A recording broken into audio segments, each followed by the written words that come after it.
హైవేకి వచ్చిన వాళ్ళందరికి నమస్తే.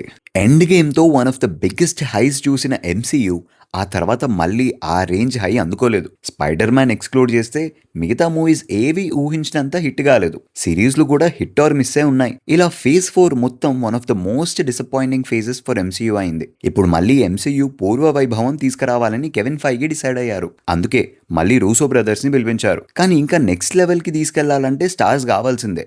ఆర్డీజేని మళ్ళీ డాక్టర్ డూమ్ లా తీసుకొచ్చారు. క్రిస్ ఎవెన్స్ మళ్ళీ కెప్టెన్ అమెరికాలా రాబోతున్నారు. ఇదే కాక ఎక్స్మెన్ ని కూడా దీంట్లో కలుపుతున్నారు. ఇంకా డూమ్ విలన్ అంటే ఫెంటాస్టిక్ ఫోర్ ఆల్రెడీ ఉండాల్సిందే.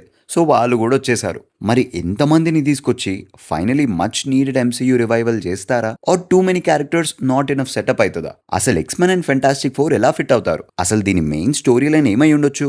ఇవన్నీ వీడియోలో డిస్కస్ చేసేద్దాం. ఆల్సో ఈ వీడియో పార్ట్ 1. సెకండ్ ట్రైలర్ వచ్చాక స్టోరీ గురించి బెటర్ ఐడియా వస్తుంది. సో పార్ట్ 2 చేస్తాం. మిస్ అవ్వకుండా సబ్స్క్రైబ్ చేసి పెట్టేసుకోండి. Let's dive into the video.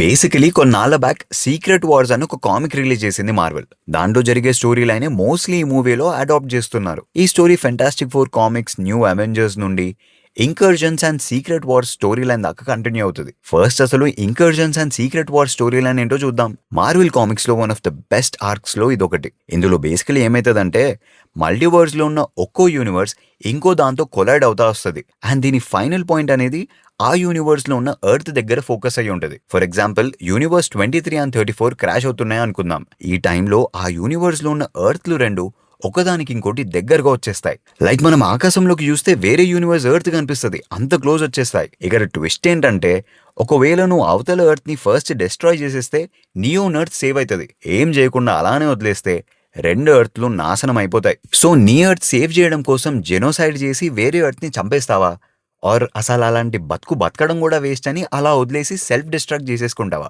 This is the moral choice.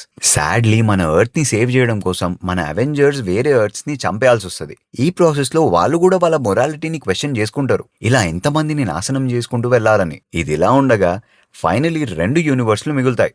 Marvel main universe అయిన 616, అలానే మార్వెల్ అల్టిమేట్ యూనివర్స్ అయిన 1610. ఈ 2 యూనివర్స్ లో హీరోస్ ట్రై చేస్తారు ఈ డిస్ట్రాక్షన్ ప్రివెంట్ చేయడానికి, కానీ చేయలేకపోతారు. 2 యూనివర్స్లు ఎండ్ అయిపోతాయి. కానీ ఇక్కడ తెలిసేది ఏంటంటే బ్యాక్గ్రౌండ్ లో డాక్టర్ డూమ్ ఒక సీక్రెట్ ప్లాన్ ఇస్తూ ఉంటాడు. అసలు ఈ ఇంకర్జన్స్ అన్ని మొదలెట్టిన బియాండర్స్ దగ్గరికి వెళ్తాడు. బియాండర్స్ అంటే వాళ్ళు కాస్మిక్ బీయింగ్స్, హ్యూమానిటీని క్రియేట్ చేసింది వాళ్ళే. ఇప్పుడు ఎక్స్పెరిమెంట్ లాగా డిస్ట్రాయ్ చేసేద్దాం, మళ్ళీ ఫ్రెష్ గా స్టార్ట్ చేద్దాం అనుకుంటారు. బేసికలీ డూమ్ వెళ్ళి ఆ బియాండర్స్ ని డిఫీట్ చేస్తాడు. వాళ్ళ పవర్ మొత్తం వీడు దొబ్బేస్తాడు. మల్టీవర్స్ ఎండ్ అవ్వడం ఆపలేదు కానీ ఒక్కో ఎర్త్ లో ఒక్కో పార్ట్ తీసుకొని ఒక టెంపరీ ప్లానెట్ లా క్రియేట్ చేస్తాడు. అదే బ్యాటిల్ వరల్డ్. డూమ్ కున్న ఒక పిచ్ ఏంటంటే నేనే గాడ్లా ఉండాలి, మొత్తం అందరు నన్నే అడ్మైర్ చేయాలనుకుంటాడు. అందుకే ఈ బ్యాటిల్ వరల్డ్ లో వాడే డిక్టేటర్ లాగా రూల్ చేస్తూ ఉంటాడు. ఇక్కడ మిగిలిన వాళ్ళ మెమరీస్ అన్ని డిలీట్ చేసేస్తాడు. కానీ 616 and 1610 ఎండ్ అయినప్పుడు కొంతమంది హీరోస్ ఒక స్పేస్ షిప్ లో ఎస్కేప్ అవుతారు. వాళ్ళు కూడా ఈ బ్యాటిల్ వరల్డ్ కి వస్తారు. డూమ్ ఏం చేశాడో, ఎంత పవర్ఫుల్ అయ్యాడో తెలుసుకుంటారు. తర్వాత వాడి వీక్నెస్ తెలుసుకొని వాటిని డిఫీట్ చేస్తారు అండ్ మల్టీవర్స్ ని రీస్టోర్ చేసేస్తారు. అగైన్ ఇది జస్ట్ చిన్న సమరీ అంతే. ఫెంటాస్టిక్ ఫోర్ దీంట్లో చాలా కీ రోల్ ప్లే చేస్తారు.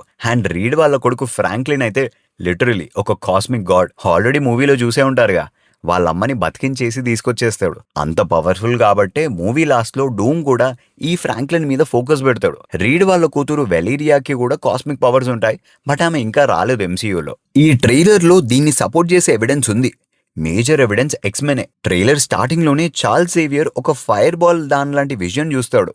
అది బేసికలీ ఇంకర్జన్ అవుతున్నప్పుడు వచ్చిన ఎనర్జీయే. అలానే స్కాట్ సమ్మర్స్ కూడా ఏదో డేంజరస్ సిచ్యువేషన్ లో ఉంటాడు. ఆల్సో ఈ ట్రైలర్ లో ఫస్ట్ వచ్చిన వాయిస్ రాబర్ట్ డౌనీ జూనియర్ ది. అంటే Doom is talking to X Men, we are faced with unthinkable decision అని అంటాడు. ఎక్స్మెన్ వర్సెస్ సెంటినల్స్ అవుతున్న టైంలోనే ఆ ఎక్స్మెన్ వరల్డ్ లోకి ఇంకర్జన్ వస్తుందేమో. అదే టైంలో డూమ్ అక్కడ వచ్చి చార్ల్స్ తో ఏదో డీల్ సెట్ చేసుకుంటాడు. మోస్ట్ ప్రాబబ్లీ డూమ్ వీళ్ళని కన్విన్స్ చేయడానికి ట్రై చేయొచ్చు. మీరు మీ వరల్డ్ సేవ్ చేసుకోవాలంటే వేరే ఎర్త్ డిస్ట్రాయ్ చేయాలి, so team up with me అని. అలానే ట్రైలర్ లో డూమ్ ఎంట్రీ షాట్ చూసుకున్నా, థార్ వర్సెస్ డూమ్ అప్పుడు బ్యాక్గ్రౌండ్ చూసుకున్నా అంతా డిస్ట్రాయ్ అయిపోయినట్టే ఉంటుంది.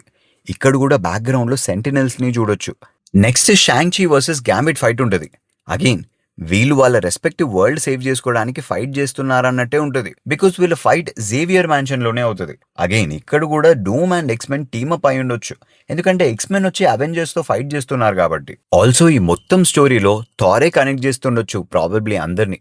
బైఫ్రాస్ట్ యూజ్ చేసి డిఫరెంట్ వరల్డ్స్ ట్రావెల్ చేయగలడు కాబట్టి ఫెంటాస్టిక్ 4 తో ఉంటాడు ఒక ఇమేజ్ లో. అలానే ఫెంటాస్టిక్ 4 ని అవెంజర్స్ కి ఇంట్రడ్యూస్ చేస్తాడు, థండర్ బోల్ట్స్ ని కూడా కలుపుతాడు. ఇక Loki is finally back. Loki season 2 ending లో వరల్డ్ ట్రీలో ఉంటాడు లోకీ. మొత్తం మల్టీవర్స్ టైమ్ లైన్స్ అన్నిటిని మేనేజ్ చేస్తూ ఉంటాడు. కానీ అక్కడి నుండి ఎలా బయటకు వచ్చాడు, ఎందుకు వచ్చాడు అనేది మూవీలోనే ఆన్సర్ చేస్తారు. మిస్టీక్ వర్సెస్ ఎలీనా కూడా ప్రీవియస్ ఫైట్ కి లింక్డ్ అనుకుంటా. మిస్టీక్ ఎలీనాలా మారిపోయి ఫైట్ చేస్తుంది. అలానే మిగతా ఎక్స్మెన్ కూడా అవెంజర్స్ అండ్ థండర్ బోల్ట్స్ తో ఫైట్ చేస్తూ ఉండొచ్చు. ఈ ట్రైలర్ లో చూపించే ఇంకో కీ థింగ్ ఏంటంటే షూరి అండ్ టీమ్, అలానే ఫెంటాస్టిక్ 4 అండ్ అవెంజర్స్ కలిసి నమోర్ దగ్గరికి వెళ్తారు. అక్కడ ఓషన్ వాటర్ ని వీళ్ళ చుట్టూ లేకుండా చేస్తాడు. ప్రాబబ్లీ వీళ్ళ మీటింగ్ ప్లేస్ అదేనేమో. అండ్ కామిక్స్ లో అయితే నమోర్ బీట్రే చేస్తాడు ఫెంటాస్టిక్ 4 అండ్ అవెంజర్స్ ని. మూవీలో ఏమైతుందో చెప్పలేం. ఈ షార్ట్ చూస్తే మాత్రం నమోర్ సోల్జర్స్ అటాక్ చేస్తున్నట్టే ఉన్నారు మనోళ్ళని. బట్ ఇది ఎందుకనేది ఇంకా తెలీదు. స్కాట్ సమ్మర్స్ ఫుల్ లెవెల్లో ఆప్టిక్ బ్లాస్ట్ ఇస్తున్నాడు. ఇక్కడ కూడా వెనకాల సెంటినల్స్ ని చూడొచ్చు మనం. ఫైనలీ ట్రైలర్ లో మనీ షాట్ అంటే థార్ అటాక్ ని డూమ్ సింపుల్ గా తన చేతి వేళ్లతో ఆపేయడం. ఇక్కడ డూమ్ హ్యాండ్ కి ఉన్న గ్లవ్స్ చూడండి. ఆ సింబల్ ని డూమ్ తన డార్క్ మ్యాజిక్ యూజ్ చేయడానికి వేసుకుంటాడు గ్లవ్స్ మీద. ఆ మ్యాజిక్ వల్లనే థార్ అటాక్ ని ఆపగలిగాడు. ఇంకా వి నీడ్ ఎ మిరకల్ అనగానే కెప్టెన్ బాబు వచ్చేస్తాడు. ఈ మూవీలో స్టీవ్ కి కూడా ఒక కొడుకుంటాడు. కాజ్ డూమ్స్ డే దానికి టీజర్స్ వేసినప్పుడు స్టీవ్ ఒక బేబీతో ఉంటాడు. అండ్ ఆ లొకేషన్ కూడా ఫెంటాస్టిక్ 4 వాళ్ళ యూనివర్స్ లా ఉంటది. ఇంకా ఈ ట్రైలర్ లో లోకి ఉన్న షాట్ చూస్తే స్టీవ్ వాళ్ళ ఇల్లు లానే ఉంది. మేబీ లోకి వచ్చి స్టీవ్ అండ్ పెగ్గీని ఫెంటాస్టిక్ 4 వాళ్ళ యూనివర్స్ కి తీసుకెళ్లొచ్చు. తర్వాత ఇంకా రీయూనైట్ అవ్వచ్చు. ఎందుకో ఏంటి ఇంకా తెలీదు. ఏ ఆర్డర్ లో అవుతుందో తెలీదు. బట్ మోస్ట్లీ మీటప్ అయితే ఇలానే అవుతుంది. కానీ ఈ ట్రైలర్ మొత్తంలో నేను మిస్ అయిన థింగ్ ఏంటంటే స్పైడర్ మ్యాన్. కామిక్ స్టోరీలో స్పైడర్ మ్యాన్ ఉంటాడు, ఇంపార్టెంట్ రోల్ ప్లే చేస్తాడు. సో ఇందులో కూడా ఉండాలి. బట్ తన రోల్ ఇంకా సీక్రెట్ గానే వచ్చారు. Plus Elina brand new day లో కూడా ఉంటదని కెవిన్ ఫైగి చెప్పారు. డైరెక్ట్ గా కాదు కానీ డూమ్స్ డే కన్నా ముందు ఇంకో అపియరెన్స్ ఉంటదన్నారు. మరి brand new day post credits లో వస్తుందా ఆర్ క్యామియో రోలా ఇంకా తెలీదు. ఇంకా సేడీ సింక్ ని కూడా ఒక మిస్టీరియస్ రోల్ లో కాస్ట్ చేశారు. షీస్ ప్లేయింగ్ జీన్ గ్రే అని హెవీగా రూమర్స్ నడుస్తున్నాయి. జీన్ గ్రే ఒక omega level mutant, very powerful.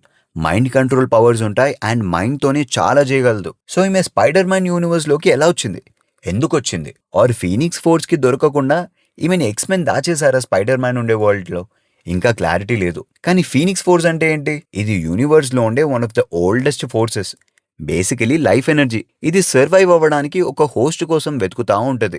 Usually gene grey story ఎలా ఉంటదంటే జీన్ గ్రే పవర్ఫుల్ అవుతుంది. ఎక్స్మెన్ ఏదో ఒక డేంజరస్ సిచ్యువేషన్ లో ఉంటారు, వాళ్ళని సేవ్ చేయడానికి ఈమె లైఫ్ సాక్రిఫైస్ చేస్తుంది. కానీ జీన్ గ్రే తన మైండ్ పవర్స్ మ్యాక్స్ యూజ్ చేయడం అనేది ఫీనిక్స్ ఫోర్స్ అట్రాక్ట్ చేస్తుంది. లైఫ్ సేవ్ చేయడం కోసం జీన్ గ్రే ఇలా చేసింది కాబట్టి లైఫ్ ఎనర్జీ ఫోర్స్ అయిన ఫీనిక్స్ ఫోర్స్ ఆమెతో బాండ్ అవుతుంది. అండ్ జీన్ ఇంకా ఎక్స్ట్రా పవర్ఫుల్ అవుతుంది, ఆల్మోస్ట్ గాడ్ లాగా. ఈ స్టోరీ లైన్ అంతా ఇప్పుడే చెప్పడం కష్టం, కానీ ఒక యంగ్ యాక్ట్రెస్ ని జీన్ గ్రేగా కాస్ట్ చేశారంటే డెఫినెట్లీ ఫ్యూచర్ మూవీస్ లో ఈ స్టోరీ లైన్ ఎక్స్ప్లోర్ చేయడానికి చూస్తున్నారు అనుకోవచ్చు. But mostly brand new day నుండి దీనికి ఏదో ఒక లింక్ అయితే డెఫినెట్లీ ఉంటది. So that's it for the trailer break down. Mostly cover చేశా అనుకుంటా, బట్ ఏమైనా మిస్ అయితే మాత్రం కింద కమెంట్స్ లో పెట్టేయండి. అలానే మీరేమనుకుంటున్నారు, మీ థియరీస్ ఏంటో కూడా కామెంట్స్ లో పెట్టేయండి. ఈ వీడియో మీకు నచ్చినట్లయితే please do like, share and subscribe to Thai view and hit the bell icon for more updates.